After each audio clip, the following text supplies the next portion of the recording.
Hello বন্ধুরা, তোমরা সবাই কেমন আছো? আশা করি সবাই ভালো আছো। আমরাও সবাই ভালো আছি। তো এটা আমার ফার্স্ট ব্লগ। আমার ছেলেকে নিয়ে প্রথম ভিডিও করলাম। আজ সরস্বতী পুজো, সকলকে জানাই শুভ সরস্বতী পুজো। তো আমার ছেলে আজ প্রথম হাতে খড়ি নিবে, তো তার জন্য আমি তো খুব এক্সাইটেড আর খুব খুশি। তার সাথে সাথে আমার ছেলেও খুব খুশি। আমার ছেলেকে দেখো আমি রেডি করছি, চান টান করিয়ে আমি রেডি করলাম, জামা কাপড় পরাচ্ছি, পরিয়ে ঠুরিয়ে ওকে আমি রেডি করলাম। রেডি করার পরে তারপরে এখন হচ্ছে আমার ছেলে, তার নাম হচ্ছে বীর। বীর এখন হচ্ছে যাবে, আর তাকে আমি হচ্ছে আজকে জানালাম বেস্ট অফ লাক। তার জন্য আমার ছেলেও আমাকে বলল, মা মা বেস্ট অফ লাক।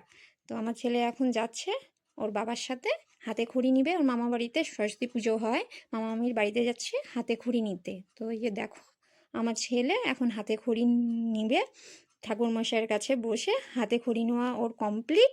তো হচ্ছে এখানে হচ্ছে আমার ভিডিওটি শেষ করছি। তো তোমরা একটু জানিও যে আমার ভিডিওটি কেমন